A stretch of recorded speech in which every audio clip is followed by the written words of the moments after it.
Welcome to the cyber Adda official. మొత్తం చావోస్లో start అయింది. 1.5 బిలియన్ పీపుల్స్వి రికార్డ్స్ అయితే లీక్ అయ్యాయన్నమాట. Email addresses and etcetera.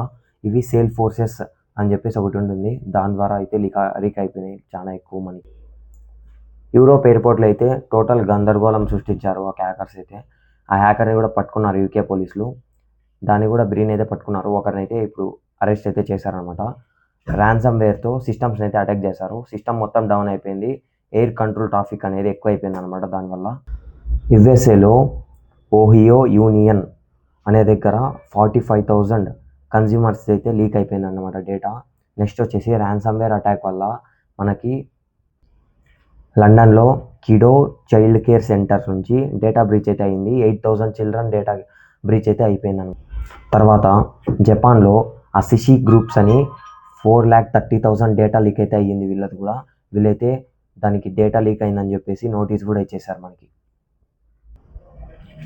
October 1st వీక్లో ర్యాన్సమ్ వేర్ గ్యాంగ్ అయితే డార్క్ వెబ్లో హల్చల్ చేసింది.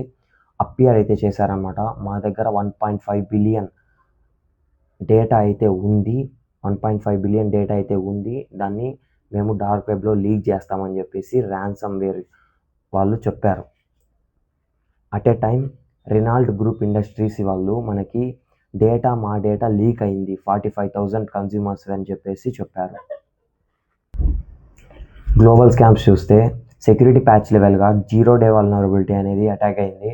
యాపిల్ అండ్ గూగుల్, సిస్కో ఈ 3 కంపెనీలు అప్పటికప్పుడు వాళ్ళ లాస్ని అయితే వైలేటింగ్ చేశారనమాట. పెద్ద కంపెనీస్ కూడా లాస్ని అయితే వైలేట్ చేశాయి. ఇప్పుడు వచ్చేస్తే 7 crores డిజిటల్ అరెస్ట్ స్కామ్లో ఒక CEO అయితే పోయాయి. CEO పేరు కూడా చెప్తా చూడండి. SP Oswal, Vardhman group industry chairman అనమాట. ఈయన 7 crores లాస్ అయ్యాడనమాట డిజిటల్ అరెస్ట్ స్కామ్. సుప్రీంకోర్టు అని చెప్పేసి ఒక కేసుని తీర్పిస్తామని చెప్పేసి అలాగా 7 కోట్లు అయితే దెబ్బేశారు వీళ్ళతో. Total cyber crimes losses in India ఇప్పటి వరకు అయితే 1,776 కోట్లు అని చెప్పేసి ఇండియన్ గవర్నమెంట్ అయితే డిక్లేర్ చేసింది.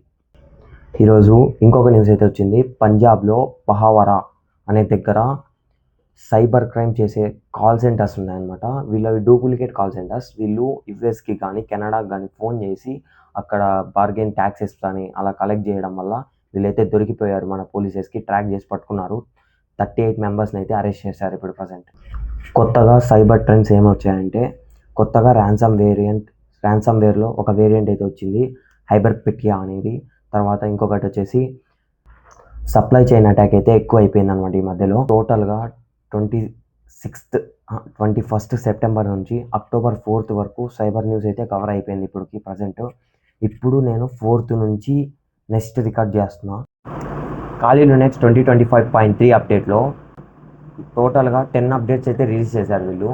మేజర్గా 3 అప్డేట్స్. ఆ 3 అప్డేట్స్ అయితే చూద్దాం పదండి. ఫస్ట్ అప్డేట్ వచ్చేసి జెమినై క్లై. ఈ జెమినైని మన మోడల్ నుంచి ఖాళీ మోడల్కి తీసుకొచ్చారనమాట. ఈ టర్మినల్ వస్తుంది. ఈ టర్మినల్లో మనం రిపాజిటరీ కానీ లేదా ఎక్సెట్రా వేరేమన్నా చేయొచ్చు అనమాట. సెకండ్ దానికి వచ్చేసరికి క్యాయిడో అనేది ద క్లయింట్ సైట్ ఆఫ్ క్యాయిడో అంటారు దీన్ని. ఇది ఒక గ్రాఫికల్ డెస్క్టాప్ అనమాట. దీన్ని బ్రూక్ సైట్కి ఆల్టర్నేట్గా యూజ్ చేయొచ్చు అని చెప్తున్నారు. ట్రై చేయాలి మరి. థర్డ్ది వచ్చేసరికి వివైఫై. ఈ వివైఫై అనేది ఒక డమ్మీ నెట్వర్క్ అనమాట, కనెక్ట్ చేయడానికి, డిస్కనెక్ట్ చేయడానికి. అలాగే మనం ఎక్స్ట్రా అడాప్టర్స్ కొనాల్సిన అవసరం ఉండదు. దీంతో మనం వైఫై సెటప్స్ని అయితే చేయొచ్చు అనమాట. దీన్నే థర్డ్ అప్డేట్ అనమాట. ఇదే చాలా థర్డ్ అప్డేట్ మేజర్గా అంటున్నారు. Thanks for watching. Follow for more content.